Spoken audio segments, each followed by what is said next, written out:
Olá, servidores. Hoje estamos dando início a mais um Por Dentro de Tudo. Quero agradecer aqui a presença do Marcos, do Lailton, que são nossos assessores, assistência técnica, jornalista, o Marcos. Também hoje a gente está recebendo aqui, na nossa entrevista, no nosso espaço, a doutora Bárbara Palomo.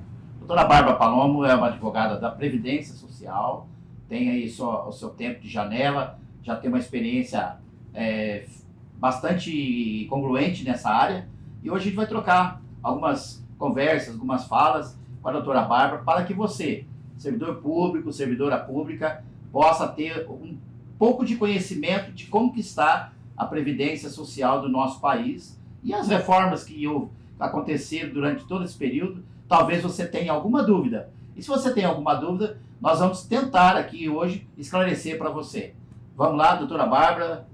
Prazer tê-la aqui no nosso espaço, Por Dentro de Tudo, mais uma vez, fazendo a nossa edição.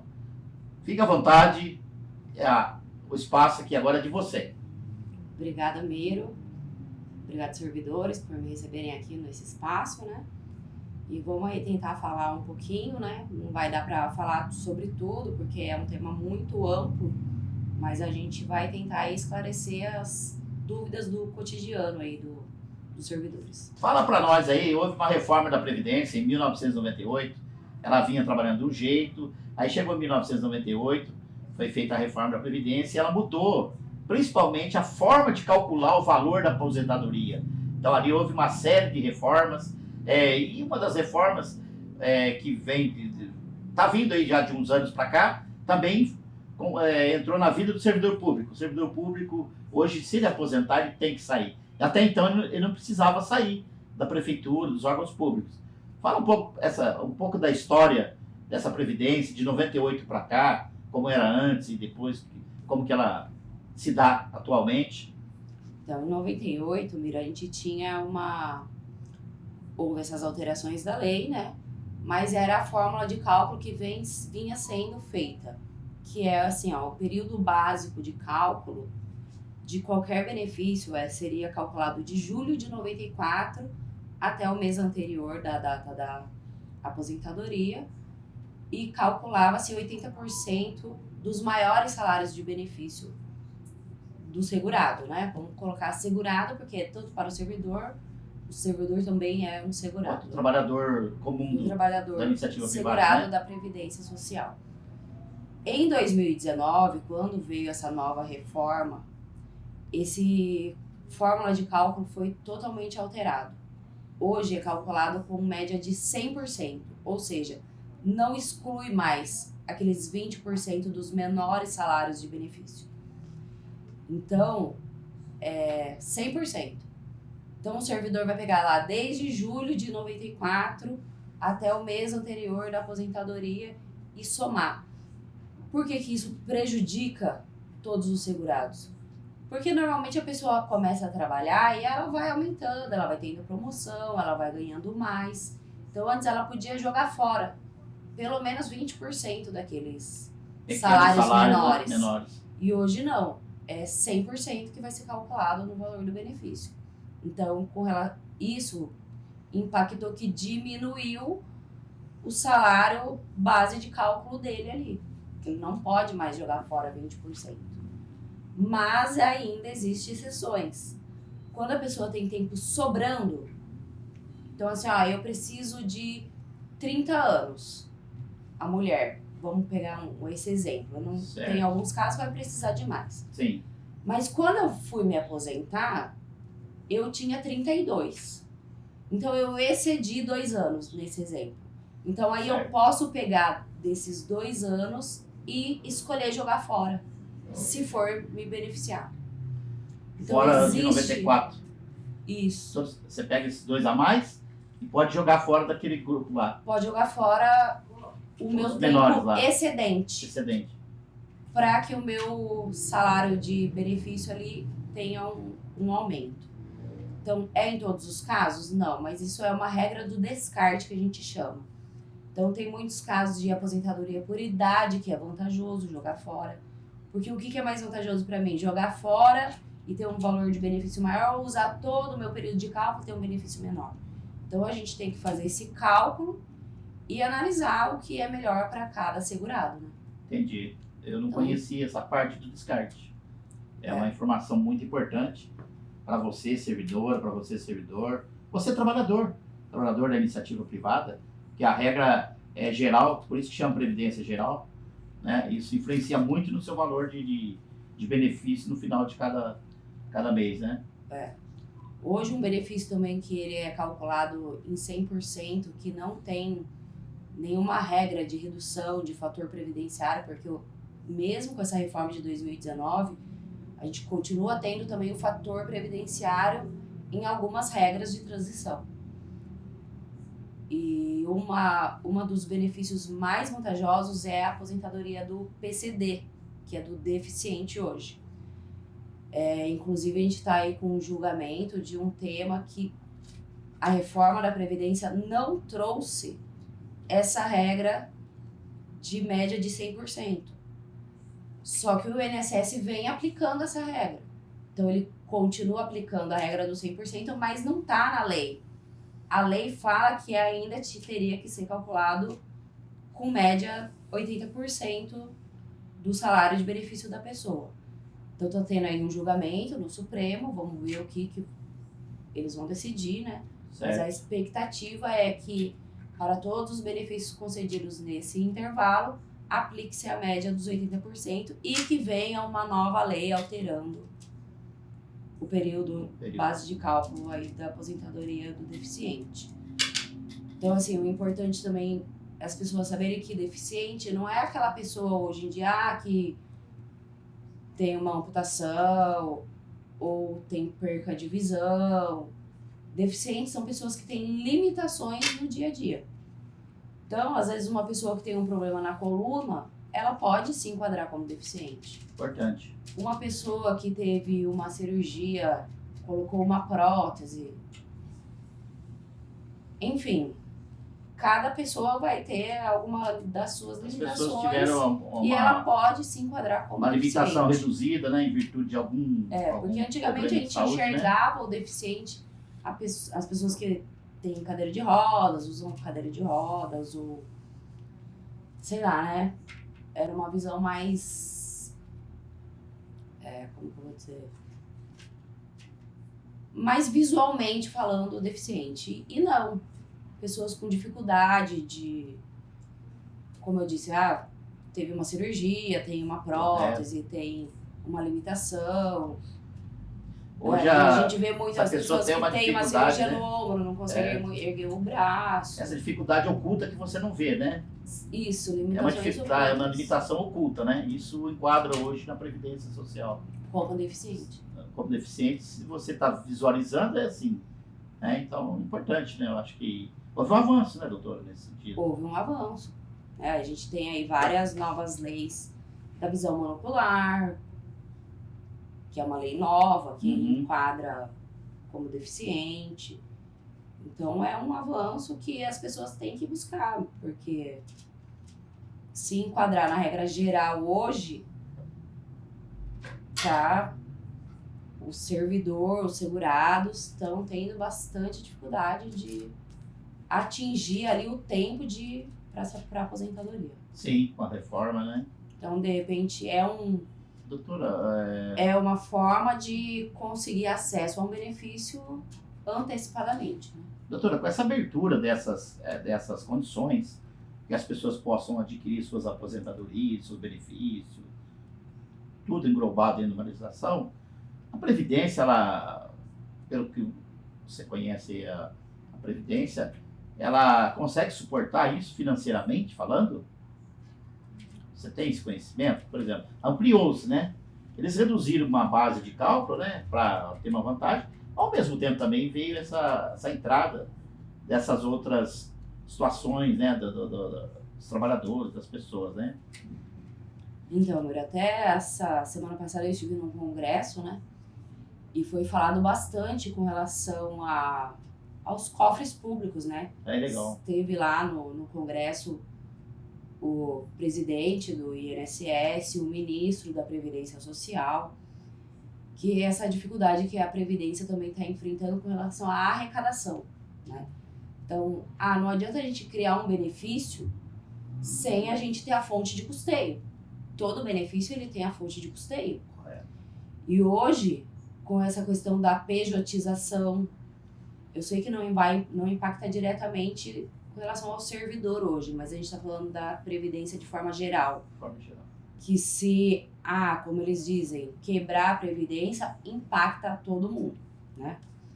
Então a gente tem aí a pejotização, que é autorizando as pessoas a serem pessoas jurídicas. E essas pessoas estão trabalhando de forma autônomas, as empresas estão contratando trabalhadores para trabalharem de formas autônomas e não está tendo contribuição para a Previdência. Mas isso impacta a arrecadação da Previdência.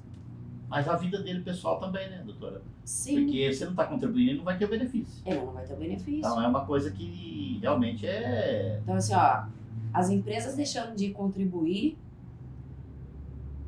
que é o segurado contribui, mas também tem a cota patronal, Sim.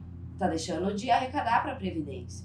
Então, eles precisam, né, como o ministro lá da Previdência Social disse, precisa regulamentar certo isso, porque está impactando os cofres públicos. Então, todo benefício tem que ter uma fonte de custeio. E vai gerar aí uma multidão de pessoas insuficiente para a sobrevivência, porque se ele não contribui, ele vai ter lá, antes da pejotização, algum tempo de contribuição, que no fim ele vai acabar recebendo um salário mínimo. Mas você imagina, num contexto geral, o tanto de gente que vai estar englobado dentro desse salário mínimo. É um peso para... E a hipoficiência, porque ele não consegue sobreviver com um salário mínimo. O governo vai ter que gastar mais remédios, né? Vai ter que dar mais remédio, distribuição de remédio, assistência, né, médica, né? Então precisa mesmo regulamentar isso. Acho que a senhora gostou do Congresso lá, trouxe uma visão legal.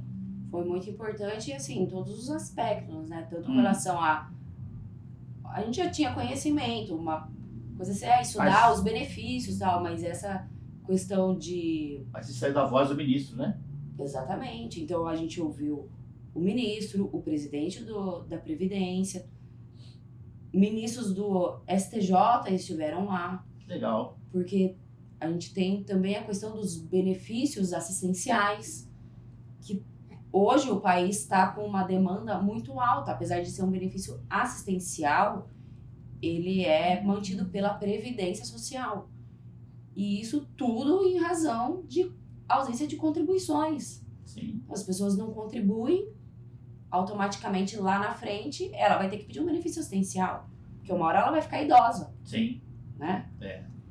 E aí, como que a gente faz? Não pode deixar essas pessoas também, né, passando necessidades, mas a gente não tem fonte de custeio para isso. Nossa. Né? Então é uma situação bastante delicada. A gente está tendo hoje, em termos de país, né? Aumento de benefício LOAS, que é o benefício assistencial, que é o LOAS. Em maior detalhe, o que é o LOAS, doutora? Como que as pessoas podem entender o LOAS? Quem são as pessoas que podem se enquadrar no LOAS, que não pode? Existem umas regras, né? Uma regra, né? Pelo menos uma regra mínima, né? Possível, para que elas possam se enquadrar. O LOAS, ele é um benefício assistencial destinado a idoso e pessoas com deficiência de baixa renda. Então, são alguns requisitos para ter acesso a esse idoso, doutor, é a partir de 60? 65 anos. 65 anos. Apesar de que já teve uma tentativa de mudança, porque pelo Estatuto do Idoso, 60 anos é idoso. Né? Mas, para a Lei Orgânica de Benefícios Assistenciais, é 65 anos. Entendi. Então, basta ser idoso? Não, tem que ser idoso e ter baixa renda. Sim. O que é baixa renda? Tem que ter renda de 1/4 do salário mínimo por pessoa da família, né? Então, você pega um núcleo familiar, vai se enquadrar com baixa renda, que tiver 1/4 do salário mínimo para cada pessoa naquela que é renda per capita, né, familiar. No entanto, tem uma nova lei que fala que se dentro da família a renda for outra pessoa recebe LOAS, esse LOAS não entra para calcular a renda familiar. E se o companheiro, né, que é a esposa ou o esposo, receber um benefício de salário mínimo e ambos tiverem mais de 65 anos, também não entra na regra para fazer o cálculo da renda. Esse beneficiário não é prejudicado. Não, aí ele teria direito a receber Então, numa família pode existir 2 LOAS. Numa família pode existir 2 LOAS. Ah, importante. E agora também pode existir uma aposentadoria de salário mínimo. Salário mínimo, aposentadoria, um LOAS. Porque Isso. o LOAS é específico no indivíduo, não é... Tudo bem que tem um parâmetro familiar, né? Mas ele é para o indivíduo, né? Ele é para o indivíduo. Para aquele indivíduo que recebe parte do salário mínimo, né? Ele é para, muito destinado importante para... essa parte de benefício, eu acho. Então aí você pegar assim, filhos deficientes, tem direito a LOAS? Depende. Porque às vezes a gente recebe muitas pessoas que teve um filho com deficiência, mas não basta ter um filho com deficiência, tem que ter a baixa renda. Baixa renda. É uma coisa atrelada à outra, né? É. Importante isso, né? Eu acho que essas regras, elas foram criadas, mas, assim, há algum movimento, alguma coisa no Congresso para mudar esse tipo de coisa? Não, né? Continua estável. Por enquanto... Tudo estável. Mas é questão mesmo de cumprir regras. Isso. Importante. E acho que no país isso aí é muita gente, será? Você tem uma noção? Você que lida no dia a dia. A gente está tendo bastante idosos. Idosos. É. E é importante esse esclarecimento que idoso, para a sociedade, é o estatuto que é 60. Para a Previdência, que é a que paga o benefício assistencial, é 65. É 65. Então, se o cara chegar em mim e falar assim, mas eu sou idoso, mas ele tem só 60 e eu tenho 62 anos. Né? Para a sociedade, eu sou idoso. Mas se eu precisar de um benefício com 62 anos, na Previdência eu não vou conseguir. Eu tenho que esperar mais 3 anos para me ser beneficiado. Esse país é engraçado. Ele põe você numa categoria, mas ao mesmo tempo, para te dar alguma coisa, ele põe outra situação, vamos dizer assim, de crítica, né? Que você ainda tem que estabelecer ainda uma regra, né? Para chegar lá, né? Mas se você pegar um idoso com 60 anos, dificilmente ele vai conseguir arrumar um emprego, né? Exatamente, ele já está fora do mercado, né? Então a gente vê que o país, ele ainda passa ainda por uma situação, uma série de situações individuais, né? Que a sociedade paga caro por isso. Né? A gente paga aí a Previdência desde quando começa o nosso trabalho. Hoje no país é 16 anos, já pode ser registrado. E você vai pagando. Você chega lá nos 60, você já não vale mais para a Previdência. Né? Você só vale para a sociedade. É engraçado. Exatamente. Mas voltando àquele assunto, tem que ter a fonte de custeio. Sim, né? sim. E aí é o trabalhador que trabalhou, hoje vai se aposentar também com 65 anos, né? Que mesmo, a gente falou sobre o LOAS, mas numa aposentadoria por idade, a pessoa também vai se aposentar com 65 anos, o homem, e a mulher com 62. Então aposentadoria por idade. Mas o Estatuto do Idoso fala que idoso é 60. Mas mesmo para atingir direito a um benefício por idade, tem que ter além dos tempos de contribuição, né? 62 mulher hoje e 65 homem, né? Homem, né? E falando aí da aposentadoria, né? A gente falando dessa situação, o fator previdenciário ainda existe, doutora? Ainda existe na regra de pedágio 50%. Como que é, assim? Mas dá uma aulinha para nós, assim, simples, para que nossos servidores, nossos trabalhadores, eles consigam entender isso, né? Porque eu de vez em quando, eu recebo aqui no sindicato o atendimento pessoal, né? Que as pessoas vêm falar com a gente, claro. Aí eles perguntam para mim também, né? Mir, mas e o fator previdenciário acabou? Tem hora que eu dou umas titubeadas também, sabe? O fator acabar não acabou. Sim. Mas assim, em 2019 tivemos a reforma previdenciária. Dentro da reforma previdenciária, a gente teve algumas regras de transição, né? Então, assim, quem estava há 2 anos de se aposentar, então vamos pegar lá, a mulher tinha que ter 30 anos para aposentar. E o homem 35. Vamos pegar a regra geral, sim, né? Só pra gente exemplificar. E aí, uma mulher que tinha 28 anos na vigência da lei, ou, né, 28 para mais, mas ainda não tinha os 30, ela vai ter que pagar um pedágio de 50% do tempo que faltava para ela se aposentar. Então, nessa regra, para ela poder se aposentar dentro dessa regra de pedágio de 50%, ela vai ter que aplicar o fator previdenciário. Ela vai ter que pagar o pedágio de 50%. Certo. Então, faltava 2. Atingiu os 2, mais 50%, 31. Então, na hora que ela atingir 31, a gente vai pegar essa regra de cálculo nova, 100% não vai poder jogar fora os 20%. Então, aquela média dela já vai ser menor, né? E aí vai aplicar o fator previdenciário. Então, aí se a pessoa parar para pensar e ver qual é a próxima regra que eu vou ter direito. Então, as pessoas normalmente optam por esperar a próxima regra. Que é 32. Não, Então, vai ter a regra dos pedágios de 100%. Eu me confundi também. Ela vai poder pegar a regra do pedágio de 100%, que daí ela já não vai aplicar o fator previdenciário. Ou atingir a idade mínima, que tem sido alterada a cada ano, né? Que a gente teve aí a reforma. Então, por isso que cada caso é um caso. Entendi. Né? Então, a gente tem a regra do pedágio 50%. A gente tem a regra do pedágio de 100%. A gente tem a regra dos pontos, que também não tem a pontuação. Então, a gente tem a pontuação que todo ano ela vem sendo aumentada. Então, cada caso é um caso. A ideia geral é, no fim, todo mundo se aposentar com Salário mínimo. 62 anos em mulher e 65 homem. Né? Então, E para você como profissional é difícil trabalhar, né?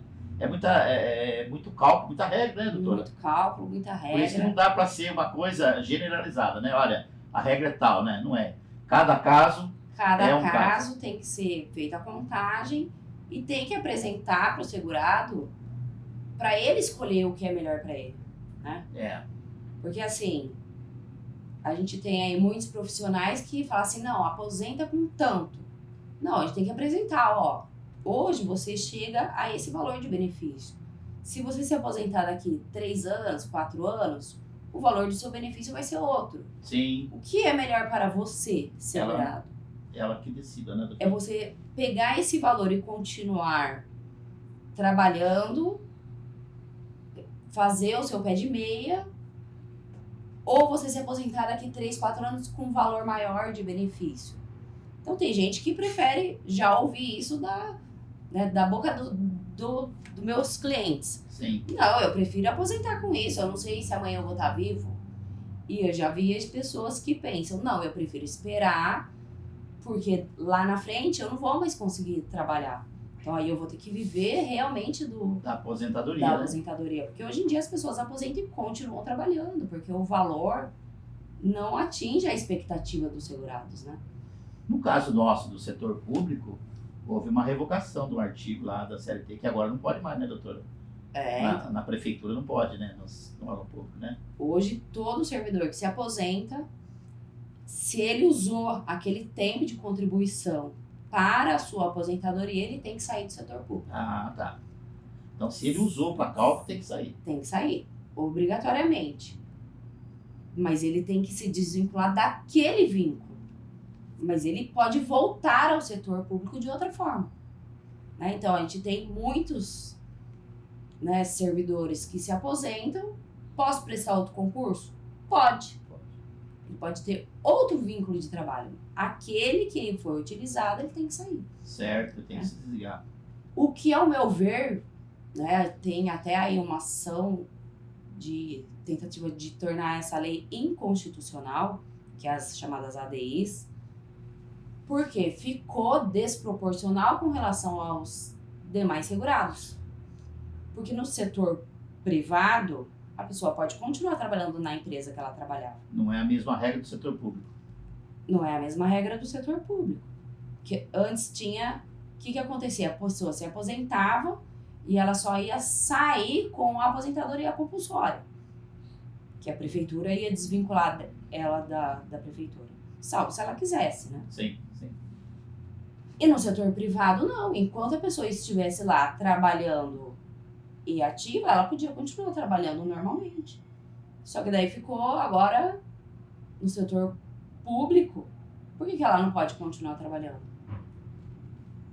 Não ficou desigual? Agora ficou porque na Ficou privada, desigual? iniciativa privada, e aqui não, né? Então, Fica assim, meio... ela poderia... Qual que é o intuito? Nesse momento, vai o Miro dar uma de juridiquês aqui. O artigo 5º da Constituição não prevalece. Todos são Não iguais prevalece. perante a lei. Para nós, servidor público, não tem esse artigo 5º na aposentadoria dessas categorias. Exatamente. Né?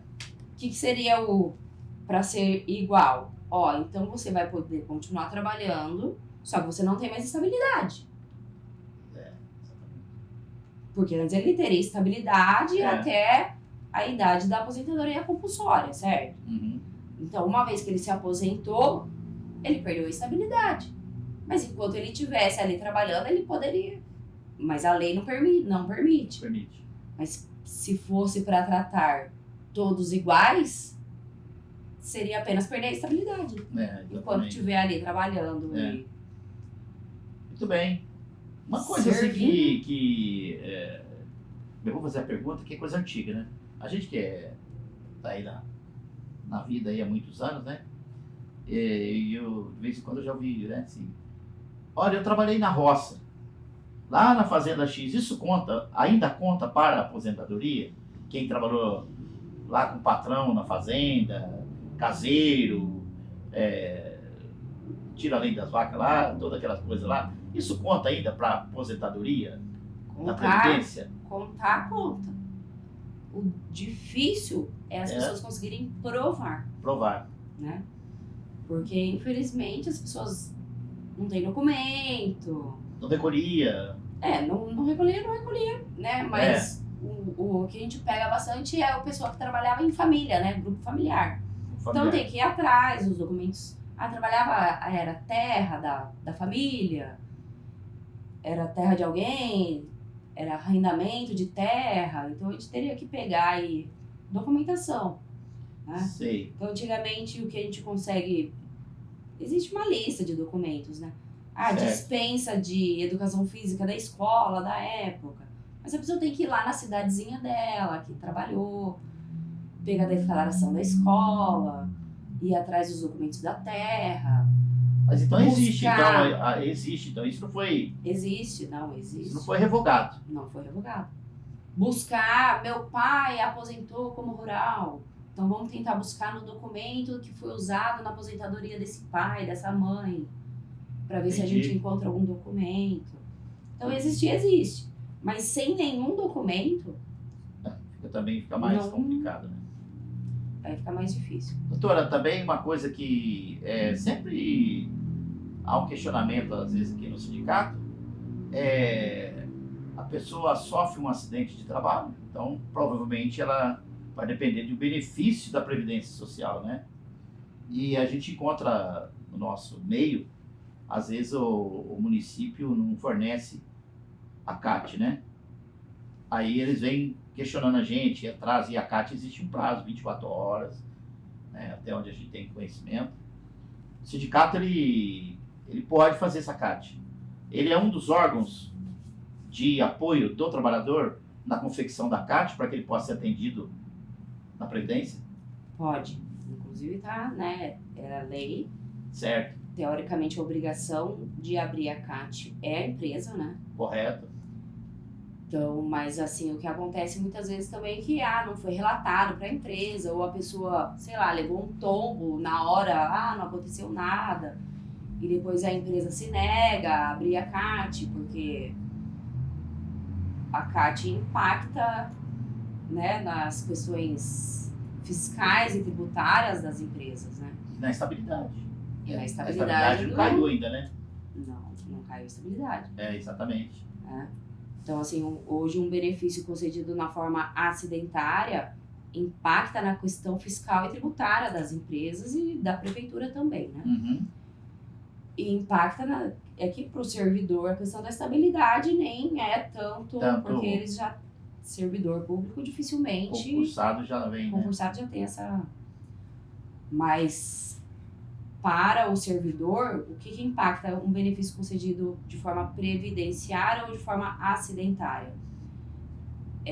Fundo de garantia. Um benefício concedido na forma acidentária, a empresa, a prefeitura, não deixa de pagar, de recolher o FGTS das pessoas. Né? Então, é mais com relação a isso. E hoje em dia, o benefício acidentário, se ele deixar uma sequela no segurado, ele pode ser que venha ter direito a um benefício também chamado auxílio acidente. Não sei se você conhece esse benefício. Sim, porque tem aquele também vitalício, né, doutora? Por uma perda de membro, um acidente. Existe esse benefício, né? Também ele não é vitalício, ele é até a aposentadoria. É até a aposentadoria? Isso. Tá. Então, durante o meu percurso, eu não aposentei, sofri um acidente. Então, esse benefício, eu Ele carrego é ele. mantido. Vamos supor, eu perdi um membro, um dedo, alguma coisa. Mas vai até a minha aposentadoria. Só Depois que o valor recebido dele, ele vai entrar na base de cálculo do benefício. Entendi. Então, por exemplo, se eu recebi um salário, meu salário era R$2.000 e o meu benefício era R$1.000, na hora de calcular o valor do benefício, é como se os meus salários tivessem sido 3. Um exemplo. Em resumo, doutora, não existe pagamento de 2 benefícios. Ou é um, é outro. É isso? Existe, via de regra, não acumula, né? Tá. Mas o auxílio acidente, por exemplo, ele é acumulável com um benefício de auxílio doença, por exemplo. Então, mas eu digo após aposentadoria não existe. Pós-aposentadoria é só se for pensão por morte. Entendi. Então, isso também foi um mito criado pela reforma de que não ia se acumular. Então, eu já recebi muitas pessoas no escritório. Mas me falaram que eu não tenho direito à pensão por morte que eu tenho que escolher ou a pensão ou a aposentadoria. Não, acumula sim. Existem algumas regras claro. de valor agora, tá? Uhum. Então, a gente vai ter 2 benefícios. Um vai ser mantido o valor integral. O segundo benefício vai ter umas limitações de valores. Entendi. Então, existe aí então a possibilidade disso aí. Existe. E no caso do auxílio acidente, que é o que a gente estava falando, né? Ele é acumulável com outro benefício de auxílio doença, desde que não seja o mesmo problema que gerou o auxílio acidente.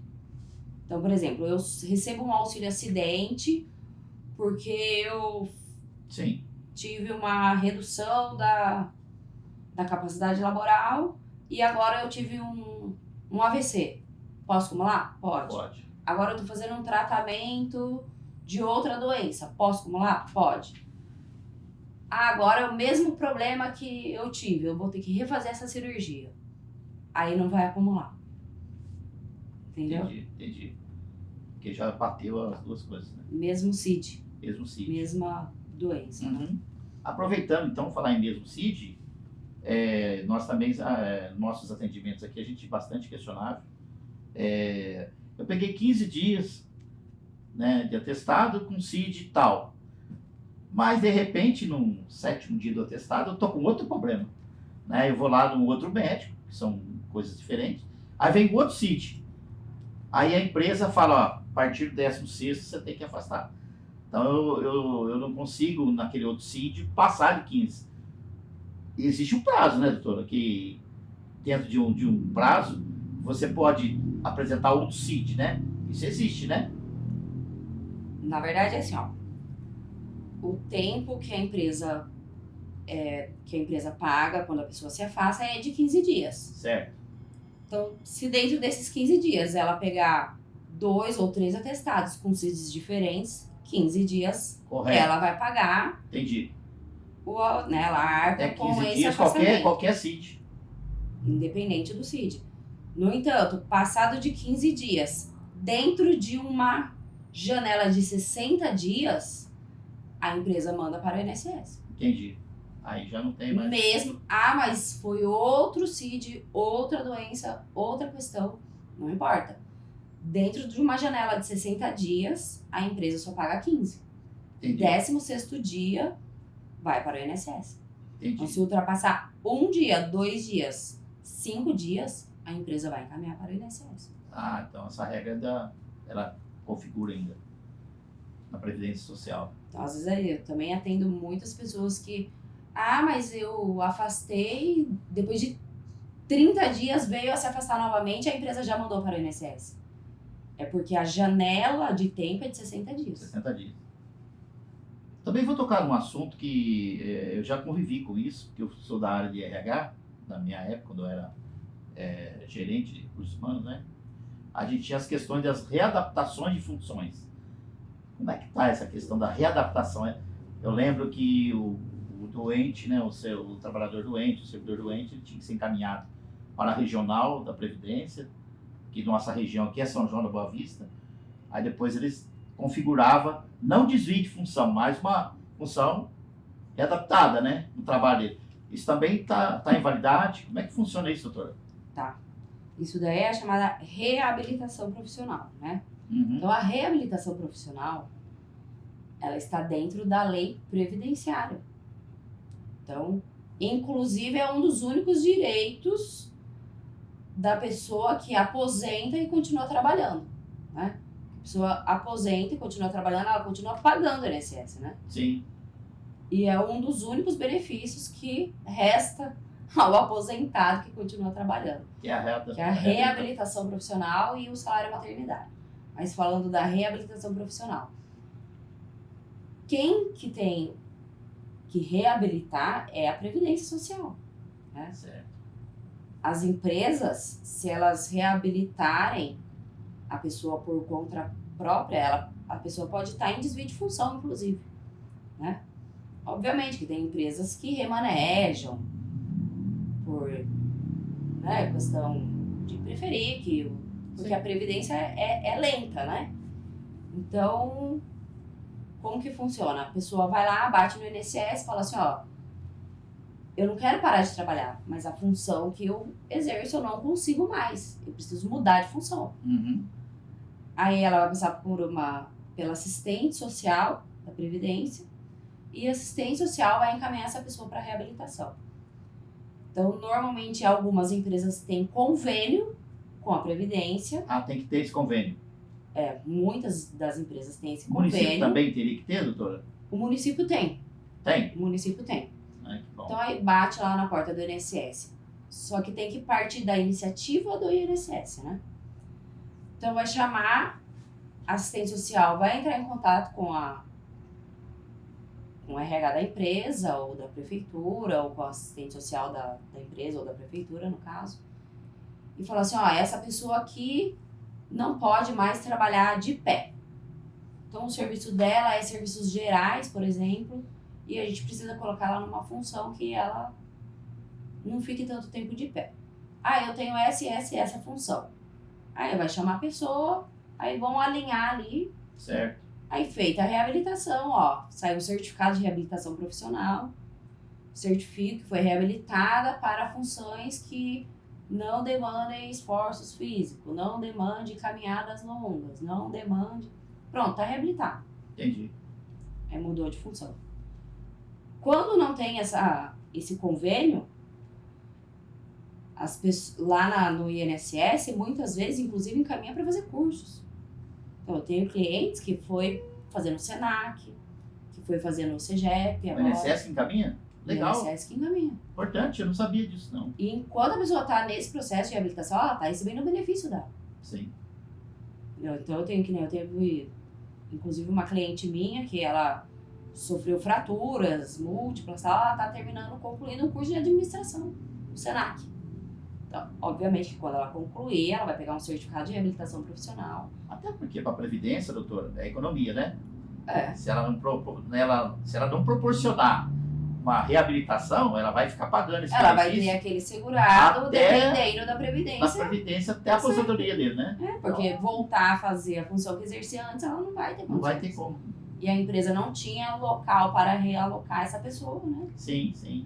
E aí a pessoa conclui o curso, pega o certificado de reabilitação profissional, só que ela vai ter alta, né? A empresa não vai mais pegar ela de volta, provavelmente, Ela né? volta como E ela vai trabalhador voltar no mercado de trabalho, podendo entrar nas vagas de deficiente. Sim, sim. a vaga de PCD. Né? Uhum. Nem abre concurso público, não tem tem cotas para deficientes, né? As Tem. empresas têm cotas para deficientes. Sim, sim, sim. Então é uma coisa que vai ligando a outra, que vira tudo tão amplo que a gente tem que ter o É um conhecimento campo de amplo a tudo, Previdência, né, né? doutora? Ele é muito amplo, né? Quantos assuntos a gente já falou aqui hoje? Sim.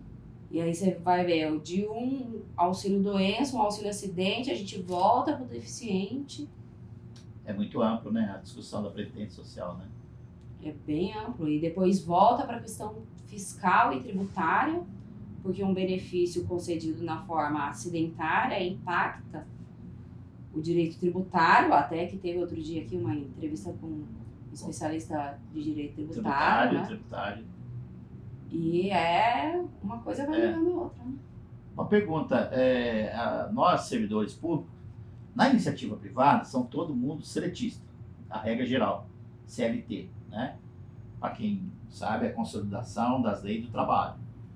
Nós, no setor público, nós temos 2 regimes jurídicos, que são os estatutários e são os seletistas. Os estatutários, eles não têm um recolhimento de fundo-de-garantia, o que diferencia bastante. Já nos seletistas, são 8% da remuneração do mês, é o total bruto. Para a Previdência, hoje nós temos vários municípios, acho que, eu não sei dizer se a maioria, mas esses estatutários são contribuintes da Previdência Geral. A regra é a mesma, né, doutor? Não importa o regime jurídico de trabalho dele com o município. Pagou o INSS, a regra é geral, não tem diferenciação. A regra é geral. O que diferencia é que alguns municípios, o estado e outros órgãos têm os regimes próprios, né? Sei.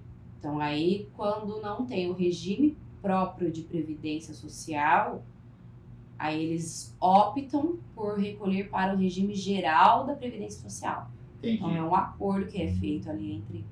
Inclusive em Mogi Guaçu havia regime próprio, né? Havia sim. Foi bastante tempo atrás aí, né? Não vou nem citar o nome de prefeito, mas ele transferiu todos os cargos de confiança, né? Vamos pôr assim, cargos de confiança, para a Previdência Social. Então hoje nós não temos mais aquele regime próprio. Já tivemos. Inclusive nós temos, acho que, 2 ou 3, se eu não estou enganado, tá? Não posso dizer com clareza, que ainda recebem por esse regime. Né? Estão vivos, então eles recebem por esse regime próprio. Né? Já teve alguns falecimentos aí. Mas, o sobreviver ainda existe. ainda existe. Vamos dizer assim, 99,9% é Previdência Social de Mogi Guaçu.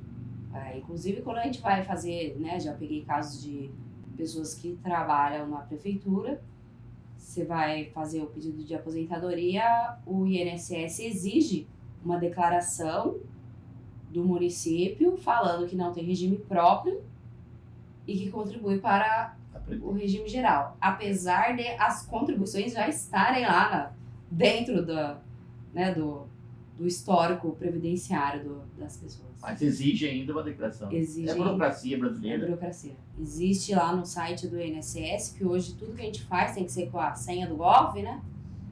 Tem lá a sua senha do Gov cadastrada. E tá acompanhando lá as suas remunerações, as suas contribuições.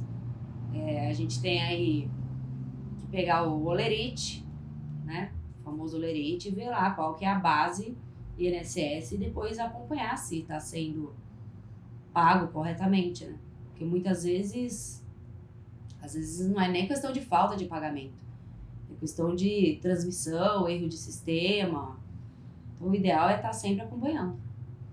E, não acompanhei, vou me aposentar. Tem que fazer uma análise minuciosa. Não tem como, né? É pegar lá mês a mês, que daí muitas vezes a pessoa perdeu, não tem mais salário, não tem mais os recibos de pagamento, né? Mas tem que fazer uma análise detalhada. Então, por exemplo, como eu disse, a questão do auxílio acidente.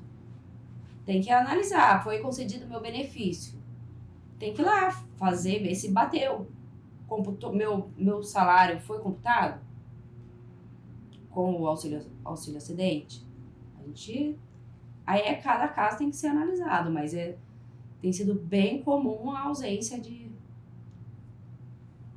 dos salários lá no histórico da pessoa. Porque assim, ó, estou próximo a me aposentar, oba, que legal. Mas e aí? O valor do benefício vai ser suficiente para você? Você vai ficar feliz com aquele benefício? Não, eu esperava mais. Tá, se eu esperar quanto tempo? Porque muitas vezes a pessoa está tão próxima de atingir uma outra regra que o valor do benefício vai ser mais vantajoso, que às vezes vale a pena aguardar mais um pouco, né? Então aí cada caso vai ser um caso para a gente ir analisando e ver os documentos. A questão do rural. Vai ter tempo rural que a gente vai precisar correr atrás de documentos. Então aí cada caso a gente vai alinhar com cada segurado os documentos que... Mas via de regra, que nem da prefeitura, a gente já sabe que vai precisar dessa declaração lá que as contribuições foram vertidas para o regime geral de previdência social, mas aí é cada caso individual mesmo. Então, doutora, o caso do LTCAT, PPP, qual é o impacto que ele dá no momento que você está analisando a aposentadoria dele? Esses documentos, eles são assim de extrema importância para o trabalhador. E se o patrão demora para entregar, tem dificuldade, ele tem algum caminho que possa adiantar para ele? Porque a gente já viu casos que a empresa fechou, a empresa faliu. Nós temos aqui na cidade empresas falidas aí, né? E a maior dificuldade foi encontrar documentos do LTCAT, essas coisas nem existiam, acho, na época. Mas assim, o que o empregado pode... Aonde ele pode ir, doutora, nesse sentido?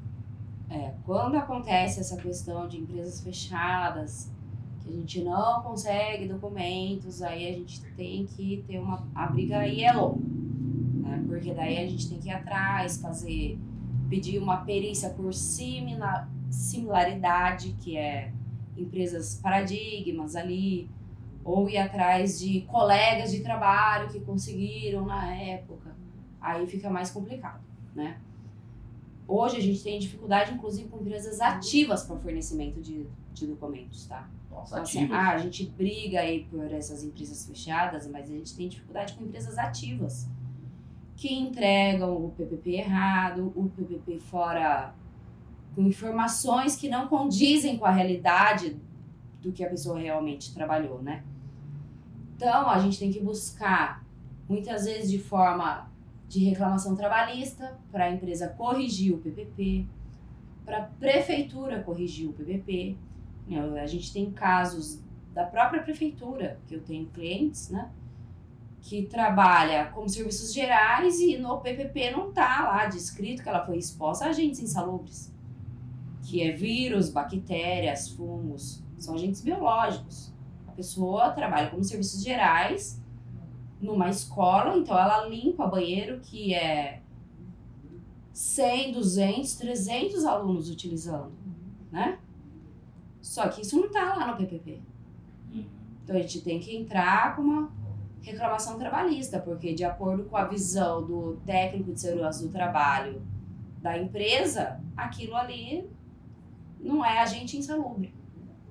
Então, a gente tem que respeitar a opinião dele, mas buscar a opinião que vai favorecer o trabalhador, o segurado, né? Sim, sim. Então, a gente entra, aí vai ser feita uma perícia por um engenheiro de segurança do trabalho, nomeado pela justiça, para avaliar se aquilo ali é insalubre ou não. Para depois a gente pedir a apresentação desse documento, que é o PPP, nos moldes realmente determinados na perícia, para depois poder entrar com uma pedido de aposentadoria. Nossa, o trabalhador sofre, hein, doutora? Sofre muito. Sofre muito porque não haveria essa necessidade de dificultar a entrega de um documento que vai beneficiar ele, né? De repente está aí pronto a aposentadoria e ele leva mais tempo, porque uma ação trabalhista... Uma ação trabalhista demora aí, 2, 3 anos. Só para ter uma informação. Só para a gente poder dar entrada na aposentadoria. E aí depois, quem vai arcar com esse prejuízo desse lapso de tempo aí que a pessoa deixou de se aposentar? Nossa, como... Inclusive a gente está tendo aí algumas decisões condenando as empresas a indenizar os trabalhadores por esse período que a pessoa deixou de se aposentar. Importantíssima essa decisão. Eu acho que aí o judiciário está fazendo o papel correto, que é o social do trabalhador, né? É o segurado que tem que apresentar esse documento para o INSS. Sim. Mas quem fornece esse documento é a empresa. Então o trabalhador, ele é obrigado a apresentar o documento na Previdência Social, mas ele depende da empresa a fornecer esse documento para ele. A demanda maior hoje, acho que da Previdência, tem sido a questão do auxílio-doença.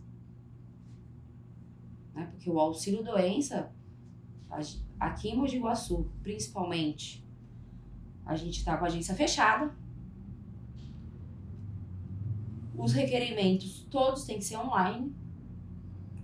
Os segurados muitas vezes não têm acesso, não têm facilidade de manusear o sistema ali para fazer requerimentos dos benefícios. Aí quando agenda a perícia, tá tendo que ir em agências São João, Pinhal. Isso, na minha opinião, é dificultar o acesso do segurado ao benefício. Porque você pega um segurado que ele tá sem trabalhar, ele tá sem receber da empresa, o INSS demorou, sei lá, 30, 60 dias para agendar essa perícia dele. Ainda ele vai ter o custo de se deslocar da cidade, porque a nossa agência aqui tá fechada, para chegar lá e ter o benefício negado. Porque o auxílio-doença hoje está sendo bem dificultoso para o segurado acessar aí o benefício. Eu tenho experiência na minha família, né? E que teve que realmente ir para São João e tal, né?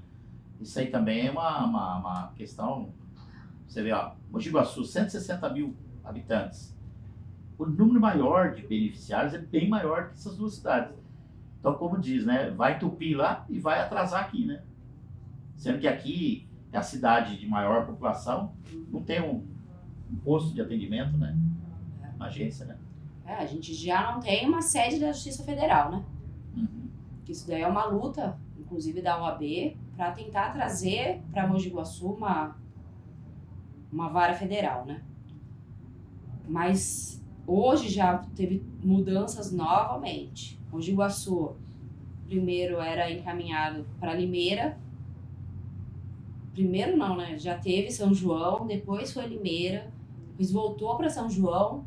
Agora a gente foi realocado para Campinas.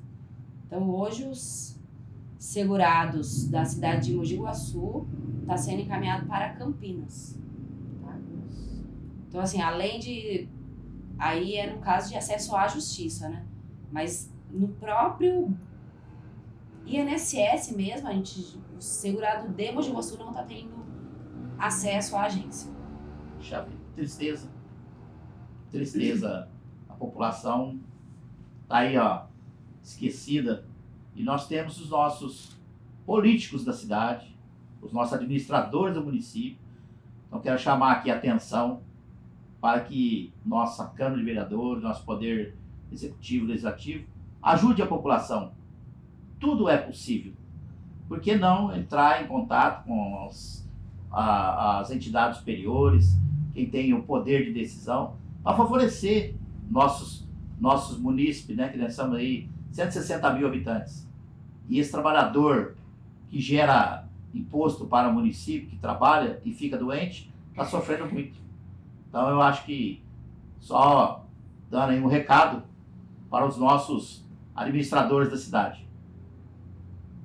O que seria o importante, tudo bem, precisamos de uma reforma na sede da Previdência, precisamos, mas vamos ter um local, né, itinerante ali para poder atender a população, né? Mas então, doutora, né, nós temos aí uma Câmara de Vereadores, isso eu falo aí, cada vereador tem seu deputado.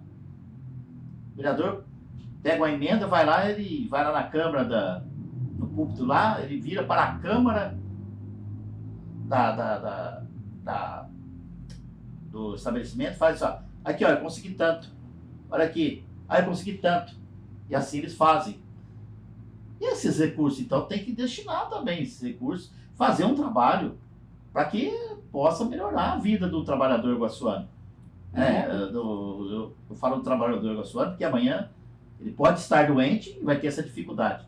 Eu acabei de dizer à senhora que tenho caso da minha família. Teve que fazer perícia 3 vezes na cidade de São João do Boa Vista. Sim. E aí? Então, e se a gente tivesse tido... Eu me desloquei com o meu carro, com todo o pagamento de combustível para levar.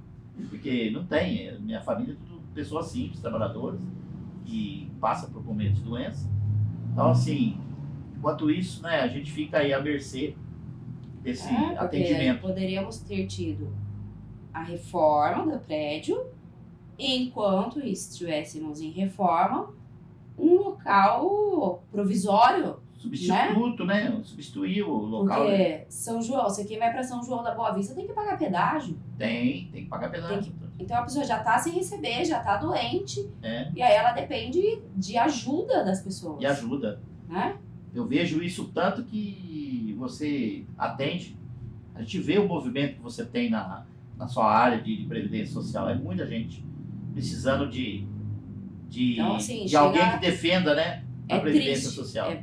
É triste, porque você vai pegar assim, não, temos aqui a agência de Mojimirim, só que Mojimirim tá tão lotada que uma vaga para Mojimirim é 3 meses. Aí a vaga mais próxima, que é São João, normalmente, tem despesa. Então, o segurado, ele fica sem ter o que fazer. E se ele tá doente, ele paga o INSS, ele precisa do benefício. Com certeza. Ninguém vai querer ficar dependendo do INSS desse jeito, sem necessidade, porque realmente precisa. Com certeza. Claro que o idoso vai trabalhando e vai ficando doente. Isso é consequência. Então ele não para cuidar da sua vida, né, do seu lazer. Então hoje está estimulando ele ficar para cobrir buracos que existem nessa previdência. Qual que é a sua visão de tudo isso? Então, no Brasil, em primeiro lugar, a gente pega aí que ele é regido pelo princípio da solidariedade. Que é o quê? As pessoas contribuem, quem está ativo contribui, para aqueles que estão aposentados receberem, né? Não há, como no regime que tem a previdência privada, né, que cada um contribui para si próprio. Não, o regime geral de previdência social, as pessoas contribuem solidariamente ao sistema, né? Qual que é o problema disso? Hoje a gente tem aí muitas pessoas idosas já recebendo e estamos tendo poucos jovens entrando no mercado de trabalho de forma formal. Então tá tendo muito trabalhador na informalidade, que é o que a gente estava falando anteriormente, já falamos sobre isso. Os PJs, que daí não tá tendo as contribuições, os autônomos, os individuais que não estão recolhendo. Amanhã ou depois eles vão precisar de um benefício. E aí a Previdência está sem as contribuições. E cada vez mais gente se aposentando. Então, assim, temos um estudo, né, que eu estudei, não é um estudo feito por mim, mas que eu analisei, que a gente teria um modelo ideal, a gente partir para uma nova previdência, que seria baseado no regime de uma aposentadoria privada, tá? Com uma contribuição social. Então, para aposentadorias programáveis, que seria aposentadoria por idade, por tempo de contribuição, eu vou ter uma parcela da minha contribuição. Então, apesar de ser uma contribuição obrigatória, né, que o trabalhador tem a contribuição obrigatória, uma parcela seria para essa aposentadoria de, vamos supor, baseada no regime próprio, e uma parcela para o regime geral, no regime da solidariedade, que é para ajudar a pagar os auxílios doenças, as aposentadorias já existentes, mas lá na frente a gente deixar de ter as aposentadorias programáveis dentro do regime geral. Entendeu? Então, teve um estudo, ele é bastante interessante, mas ainda tem que ser aprimorado, né? Ser bem consolidada essa ideia, porque, infelizmente, se a gente manter da forma como está, lá na frente a conta não vai fechar mesmo. Correto. Porque a gente tem cada vez menos jovens, as pessoas tendo cada vez menos filhos e as pessoas ficando cada vez mais idosas, né? Então, uma hora a conta não vai fechar. Ainda bem que tem esse estudo, então. Alguém está estudando isso. Muito bom, tranquilo. Quero aqui, doutora, agradecer a sua presença aqui hoje, nosso convite, né? A gente já estava programando essa entrevista com a senhora aí há um tempo atrás já. E queria aí também desejar a todos os nossos servidoras, os ouvintes, né, que vão estar ouvindo a nossa entrevista, que hoje nós fizemos aqui o Por Dentro de Tudo. Queria passar aqui para a senhora aí as suas considerações finais. Eu gostaria de agradecer pelo convite, né?